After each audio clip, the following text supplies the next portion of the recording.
বিশ্বনবী পাগলের মতো একবার হাউজে কাউসারে যাবেন, একবার সিরাতে যাবেন, একবার পুলসিরাতের দিকে, একবার হাউজে কাউসারের দিকে পাগলের মতো দৌড়াতে থাকবেন। তার কোনো গুনাহগার উম্মত যাতে জাহান্নামে ঢুকে না যায়, সেদিন কেউ সুপারিশ করতে পারবে না বিশ্বনবী ছাড়া। এজন্য ৫ নম্বর আল্লাহ বললেন, মান যাল্লাযী ইয়াশফাউ ইনদাহু ইল্লা বিইযনিহি। কার সাহস আছে, কার এত বড় বুকের পাটা কিয়ামতের কঠিন দিন আল্লাহর সামনে দাঁড়িয়ে সুপারিশ করবে?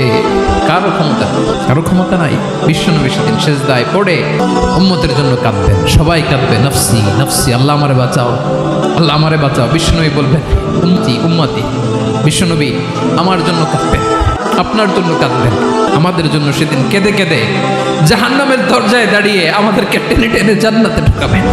এজন্য এই বিশ্বনবীর ভালোবাসা যেন আমাদের হৃদয়ে ভরপুর থাকে। আমার ভাইয়েরা, প্রতি শুক্রবার বিশ্বনবীর উপরে বেশি বেশি যেন আমরা দুরূদ পড়ি। আমরা যখন বিশ্বনবীর সালাম দেই, দুরূদ পড়ি, একদল স্পেশাল ফেরেশতা আছে যারা বিশ্বনবীর দুরূদটা নিয়ে সরাসরি বিশ্বনবীর রওজায় যায়, যে বলে অমুকের বেটা অমুক আপনারে সালাম দিয়েছে। বিশ্বনবী নিজ কবরের থেকে নিজেই সালামের উত্তর দেয়। বিশ্বনবীর ভালোবাসা যেন আমাদের হৃদয়ে থাকে, বিশ্বনবীর সুন্নাহ দিয়ে যেন আমাদের জীবনটাকে সাজাই। পারা যাবে ইনশাআল্লাহ। বিশ্বনবীর ভালোবাসা ছাড়া কেউ জান্নাতে ঢুকতে পারবে? বিশ্বনবীর পক্ষে আমরা বলবো, বিশ্বনবীর পক্ষে আমরা লিখবো, বিশ্বনবীর জন্য আমরা আমাদের কলিজার রক্ত বিলিয়ে দিব, ঠিক কিনা বলেন?